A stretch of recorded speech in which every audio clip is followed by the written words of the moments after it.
کبھی آپ نے محسوس کیا کہ زندگی آپ پر ایک کے بعد ایک بوجھ رکھتی جا رہی ہے اور آپ چپ چاپ سب برداشت کر رہے ہو؟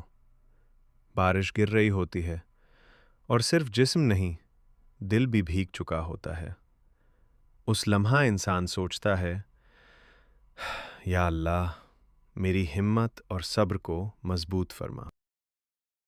جب کوئی ساتھ نہیں دیتا، جب الفاظ کم پڑ جاتے ہیں، تو ہاتھ اٹھ جاتے ہیں صرف اللہ سے دعا کے لیے۔ دعا صرف لفظوں کا نام نہیں، یہ دل سے نکلتی ہے جو سیدھا اللہ کے عرش تک پہنچتی ہے۔ ہو سکتا ہے آپ کی آواز کانپ رہی ہو، لیکن اللہ صاف سن رہا ہوتا ہے۔ کبھی سوچا کہ سب کچھ پاس ہوتے ہوئے بھی دل خالی کیوں لگتا ہے؟ پیسہ ہے، چیزیں، لوگ، سب ہوتے ہیں، لیکن اندر کا سکون نہیں ملتا۔ یہ خالی پن اکثر لوگ ڈپریشن سمجھ لیتے ہیں، لیکن کبھی کبھی اللہ کا طریقہ ہوتا ہے بندے کو دنیا سے دور کر کے اپنی طرف لانے کا۔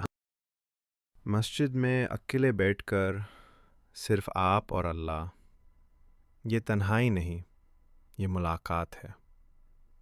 اللہ کو وہ بندے پسند ہیں جو خاموشی اور تنہائی میں بھی یاد کرتے ہیں۔ شاید اسی لیے اللہ آپ کو لوگوں سے دور کر رہا ہے، تاکہ دل صرف اسی کے لیے دھڑکے۔ جن لوگوں کو آپ اپنا سمجھتے تھے، وہ آہستہ آہستہ دور ہو گئے، اور آپ سوچتے رہے، میں نے کیا غلط کیا؟ یاد رکھو، ہر دوری ناراضگی کی نشانی نہیں ہوتی۔ کبھی کبھی اللہ ان لوگوں کو ہٹا دیتا ہے جو ہمارے لیے صحیح نہیں ہے، اور آپ کو محفوظ رکھ رہا ہوتا ہے۔ جب دل بار بار دعا کی طرف جھکتا ہے، جب بندہ سجدے میں سکون محسوس کرے، تو سمجھ لو یہ اللہ کا بلاوا ہے۔ اللہ مشکل اس لیے دیتا ہے کہ بندہ اسے یاد کرے اور وہ دل اللہ کی طرف جھک جائے۔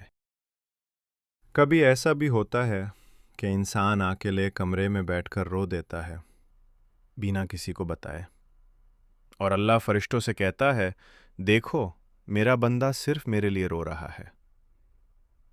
یہ آنسو ضائع نہیں ہوتے، یہ دل کی تیاری اور ایمان کو مضبوط کرتے ہیں۔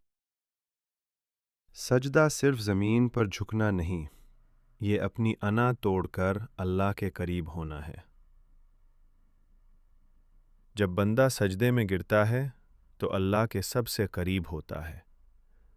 ہو سکتا ہے دنیا میں آپ تھکے ہوئے لگ رہے ہو، لیکن اللہ کے نزدیک آپ بہت قریب ہو۔ یا اللہ، جو دل آج درد میں ہیں، انہیں اپنی رحمت کا احساس دے۔ جو اکیلے ہیں، انہیں اپنی قربت اور سکون دے، اور ہمیں ان بندوں میں شامل فرما جنہیں تو پسند کرتا ہے۔ آمین۔